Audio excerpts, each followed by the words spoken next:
Hello everyone, welcome back to Football-Oranje, your home of Dutch football. I'm here and Mike's here. We're here to talk about Louis van Gaal becoming the Netherlands manager for the third time in his life. It's a pretty good achievement, and he's obviously back because he means business and he wants to help the Netherlands get back to the World Cup in 2022, but also do really well in the competition too. Mike, what do you think of Louis van Gaal? Anything's a way up after having Frank de Boer, and many of us were calling for him when De Boer was struggling before the Euros. So what are your thoughts? Are you happy? Yeah, I think I'm happy. I think it's the right choice with the options that are available right now. There's not very many Dutch managers around, especially ones that you'd want to coach the national team and are available. So I know people throw in the names of Peter Bosz or Erik ten Hag, but they're not going to leave their clubs to take over the Dutch national team at the moment. So that was left you with looking around and going Philip Cocu or Giovanni Brand Bronkhorst. It's just, again, inexperienced coaches at club football. It's not gone very well recently for any of them. So I think if you're bringing in someone that's an elder statesman, somebody that has a bit of authority about them, has a good track record. I mean, it didn't go very well for him at Man United, but he got that job because of how good he did with the Netherlands national team at the World Cup. So yes, I think it's a good appointment. I think he's chosen well with his assistants as well. I think Henk Fraser is a great assistant to choose. I think everyone, when he hears Danny Blin's name, shudders because of his time as Netherlands boss, but he's a good assistant, and that's the role that he thrives in, and he did it well under Van Gaal before. So I think that's a good appointment as well. And yeah, I just think that they're going to come in and they're going to shake things up, and they're going to get the players motivated again because Frank de Boer, it all went wrong at the end, and the Euros, we don't want a repeat of that ever again. So he's going to have to hit the ground running. The ties come thick and fast for him. They're tough ties to start off with. He needs to get 3 wins to start off with. So yeah, the pressure's on, and I think he's the best man for the job at the moment. Yeah, fair enough. He seems like a bit of an intermediary coach, as though something will happen after him, which is a bit more long term. He's not going to be here for too long. Not like before when he signed the contract for a long time and he said, well, I'm here to win the 2 World Cups. I remember from quite a long time ago. He won't be there for that long, but because he's 69 and he's not going to step back into club management. He stepped down from Man United in 2016. 5 years on, here we are.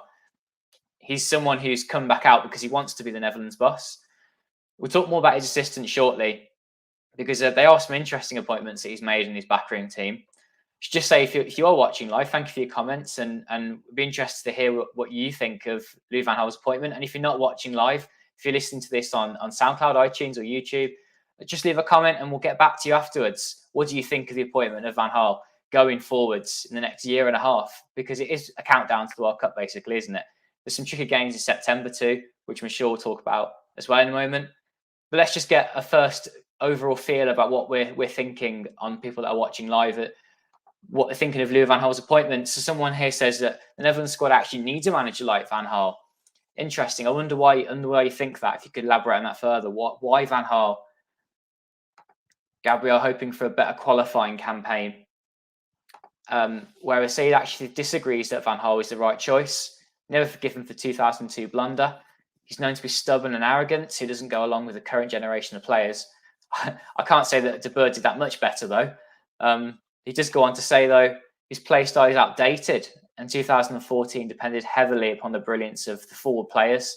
Yeah, that's a fair point. I did notice that at the time, that the 5 at the back, I wonder if that will come back. And is it going to be fashionable in today's world of football, where teams do sometimes play 5 at the back, but his was quite defensive and actually did rely upon the forward players to produce the magic? There isn't that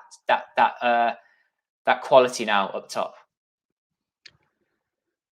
Well, you can agree and disagree with that because now he has better defenders at his disposal. The reason he had to play a 5-3-2 going into the World Cup was because he wasn't happy with the midfield choices and he wanted to offer more protection to his defence. He now has better midfield choices and a better defence. And if you look at it, actually before he went to the World Cup, he wasn't playing 5-3-2 or that formation. He was actually playing 4-3-3. It was only during the tournament that he switched that, and I know that he has commented saying that he will stick with a five at the back formation going into this job. But I think now he's got better options at the back in the centre of defence. I know Stefan de Vrij is still there, but he's got Virgil van Dijk now. He's got De Ligt going into midfield. He doesn't have a weaker midfield. I mean, he made Jonathan de Guzman look great at the World Cup alongside an aging Wesley Sneijder and Nigel de Jong. So if he has not them at his disposal, but he has Frankie de Jong, he has Gini Wijnaldum, players like Koopmeiners coming through, and he has Darun. He has better options now in midfield. And then up front, he doesn't have a Van Persie or a Robin, but he does have a Memphis who's looked great since he's joined Barcelona in the two friendlies that they've played there. So he can build up his confidence. Yeah, it wasn't his time at the Euros, but he's got the pace and power to play up front in a 5-3-2. So yeah, I think that it was defensive at the time at the 2014 World Cup, but that's because that's what he was working with. But now he has a better all-round team to mould and shape to play a different way. That's fair enough. Yeah, the 4-2-3-1 is what suits this Netherlands team the best. We saw a 5 with De Boer in charge, and I don't think that Van Gaal is just going to stick with that or go back to this World Cup style play, particularly in the qualifiers, because there is a reliance upon attacking and beating the team as well. I am overall happy though with the appointment. I'm not trying to doubt Van Gaal. I actually was quite excited when I heard that he was linked, because he's a maverick in a way, and even though he has his flaws and he can be stubborn, he's someone who can get the best out of players. There was actually someone who put an article up on Football-Oranje recently about Van Gaal's backroom team and what he'd do if he was in charge. And yeah, he is someone who does think quite in depth about things. And I think that at his age, he wants a job like this where he can have it as part-time role, but when he is there with the players, he gets the most out of them. And that's what I think the KNVB wanted, is someone to get the nitty-gritty out of the players. Whilst they were together at the Euros, there wasn't someone getting the best out of the players. There wasn't someone pushing them to be the best that they can be, I don't think. It was kind of relying De Boer upon the magic of his 4 players and Dumfries who runs the back post and stuff. So, yeah. We need to move on from the Euros, though, and Van Gaal is the way forward. He has got 3 assistants with him. You make the point there, Mike, already of Henry Fraser being a brilliant appointment as an assistant. He's going to combine his role as boss of Sparta Rotterdam in the Eredivisie, along with the Netherlands role he's got with Van Gaal.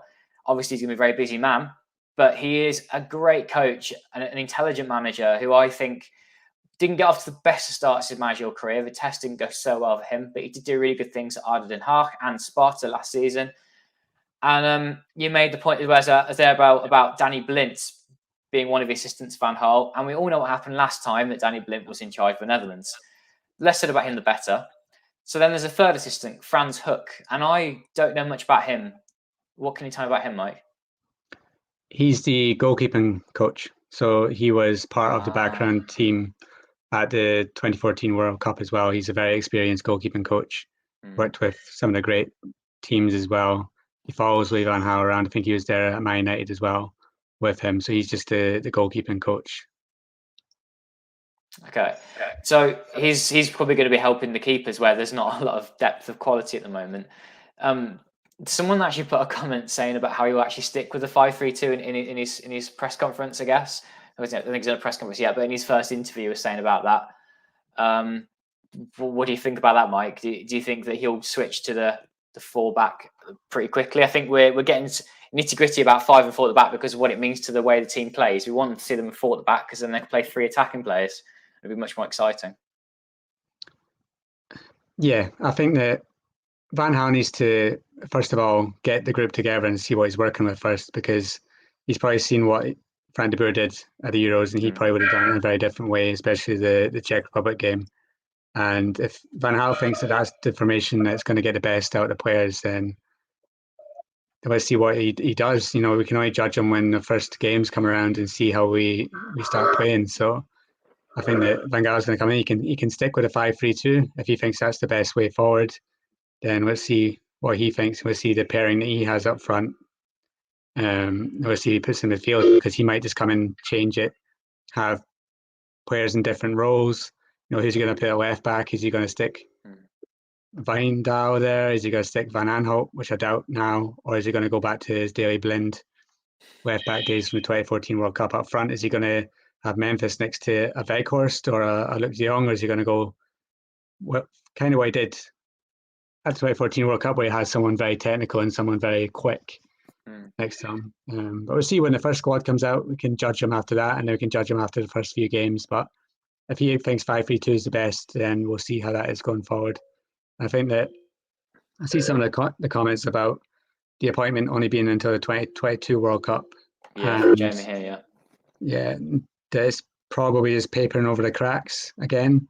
I think the KNVB do have a contingency plan, probably, that if everything goes well and they reach the 2022 World Cup and everything happens the way it should, then Henk Fraser will then take over and he'll be the man to lead it after that. He's a great coach on his own, and he'll do a good job as an assistant. I think he'll be the one that gets along with the players the most. This is what happens when you run out of charge. But yeah, I think the coaching staff that he's got around him, he's got experienced coaching staff. Henk Fraser will be a very, very popular appointment among some of the players. I know Wijnaldum has already spoken out about doing a jump for joy when he heard that Henk Fraser was going to be the man that's going to be one of the assistants. So I think that eventually he'll be the one that the KNVB will to appoint as head coach. But start off with Van Gaal, get the team playing rigid, well-organised football again, going towards the World Cup, and then maybe move on to Henk Fraser after that. Yeah, I have a feeling that Henk Fraser is going to be next. If he can impress with Van Gaal, he has to go with Van Gaal's blessing. I don't think you want to put Danny Blind in charge again. I think that won't happen. But you're looking at Fraser to potentially do something like that. He needs that next step in his career. It could be the Netherlands. The qualifiers coming up in September are big games. The Netherlands are going to play Norway away, Montenegro at home, and Turkey at home. 3 games in a week, which will make a massive difference whether they qualify for the World Cup or not. You think that they'd have to beat Norway and Turkey to be top of this group. So Van Gaal has got a very tricky start. He's got around about a month to get himself ready for it. He announced his squad in a couple of weeks. Definite squad happens around the end of August. And he's got already 3 massive games where he's got to really produce some magic, because this team at the moment, if it played the way it was at the Euros, won't win all 3 of those games. Yeah. But what I think Van Gaal is going to do is he's going to come in, he's going to put a rocket right up these players. I think the players would have seen his comments to the women's team before they went off to the Olympics about how there's a glorified bunch of stars. Comments like that are used to get a reaction. So he'll want a reaction from his players, and he'll say to them, look, I'm building a team towards the World Cup. Who wants to be part of it? Who doesn't? If you want to be there, shape up, play your best, go out there and beat these teams that they should be beating on paper. So I think that Van Gaal is going to be a lot more of a motivator. He saw what he did at the World Cup. Nobody thought that Netherlands were going to go to the 2014 World Cup and do well. A lot of people had them going out in the group stages, and Van Gaal took them to 3rd place. So I trust that he's going to come in, he's going to get the players G'd up, he's going to have a plan, and it'll be up to the players to execute it. And it's going to be interesting to see who he picks in his first squad, the starting lineup, and if he wants to make wholesale changes to what De Boer did in terms of squad selection. So that'll be interesting. And I think that for me, Van Gaal takes over at a very interesting time, because you've got a lot of Dutch young talents going abroad at the moment. So in recent weeks, we've got Stengs going to Nice, we've got Boadu complete his move to Monaco today. And there's going to be moves around players like Sam Lammers, there's going to be Robbie in Germany, there's going to be Kluivert. Marlon's gone to Dortmund as well, and he's someone who should be leading that line, I think, now. Yeah, you got Alhatrin going somewhere, if he can buck up his act. You got Virgil van Dijk coming back. So Van Gaal's taken over at a time that this could be exciting for Dutch football. He has options. If these young talents go abroad and hit the ground running, especially Malen, because Malen's the one that you look at and think that he's going to be possibly the future starting striker. He played well at Euros. we all saw the reaction once De Boer took him off against the Czech Republic. It's a reaction of, stunned idiocy, looking at him thinking that Promise was going to do a better job than Malen up front. Van Gaal's not going to make mistakes like that. So, yeah, I think it's an exciting time to be Netherlands boss. There's a lot of fresh talent coming through all over the pitch in every single position. And I think that Van Gaal's the right man to lead them to the World Cup. So, yeah, I think it's an exciting time. And I get loads of people coming in saying that, Van Gaal's been out of the game. It didn't go very well for him at Man United. He has a track record that sometimes his jobs implode. But, we've had after Louis van Gaal, we've had likes of Hiddink, Blind, De Boer, all having a go and all being disastrous. We've had a good time under Ron Koeman, so let's just have a good time under Van Gaal again. Let's hope he replicates what he did before, and it's all go heading towards the World Cup. I'm confident now that he's the right man for the job. Yeah, I'm confident of it too. So long as there's a plan for after him that will continue the good work that Koeman started, and we want Van Gaal to revive. There's a couple more people giving their opinions. The Boadu is actually the future striker, and with Malen playing on the wing at Dortmund potentially, that might make things more tricky. But I think Van Gaal won't be phased by that. He's going to play players in their best positions, you would think. They did play Dirk Kuyt at wing back. I remember the World Cup, so who knows? But you want to be playing Malen up top where he's going to be really effective, and I think that he is someone who has the quality to lead the line. Had he scored that chance at the Euros, we may well have been sitting here feeling even better about Malen. But he's made the move because he deserves it. He's a great player. Marco said that he couldn't see another option as boss of the Netherlands at the moment. I think unless you take a risk and you go with someone younger or someone foreign, which it can be a wise idea if you got the right person in mind. The KNVB don't seem to be that far-reaching with their views about who could be the manager. They don't think that they cast their net wide enough to look for new people. So actually what you have in mind is Van Gaal, and he's someone who's not a safe pair of hands, but knows the job really well and has a magic to try and take the Netherlands further, which at the moment is what we need.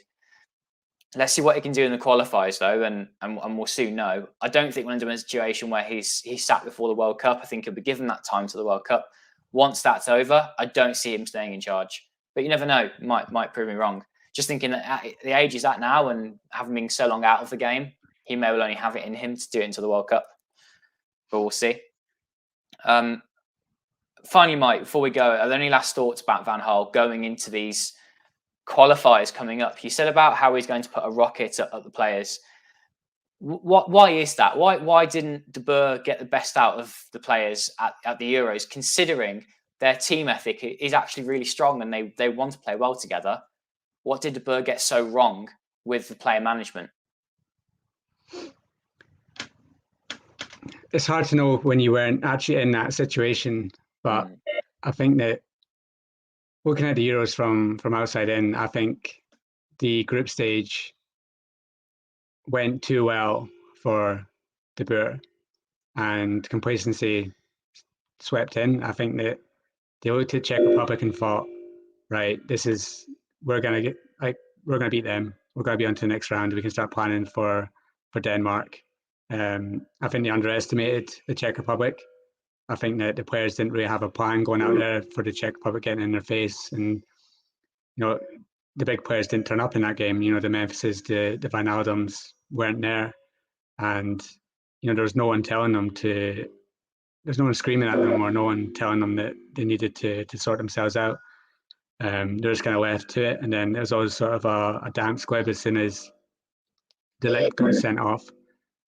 And after that happened, the team just crumbled. It fell apart because De Boer didn't have a plan of what to do when a player got sent off, and none of the players at all looked even remotely comfortable on the pitch once they went down to 10 men. There was no game plan, no nothing. The substitutions were just awful, and the Czech Republic won easily. And I think that somebody like Van Gaal coming in, who is so regimented and so tactfully astute, and he has a plan for everything, that wouldn't happen under him. Whereas De Boer, because he's not the best coach in the world, and we've seen that several times now, he didn't have a reaction, whereas Van Gaal would.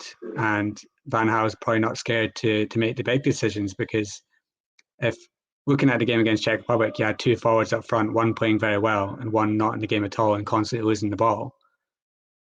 De Boer's choice was to take off Malen. Van Gaal would turn around and go, well, Memphis, you're the one that's losing the ball all the time. You're not playing well. You're coming off, and we'll try and go again from there. So that's the sort of, he's a big personality that can make those big decisions, whereas De Boer can't. I think Van Gaal can stand up to the Memphises, the Van Dijks, the leaders of this team, whereas De Boer couldn't.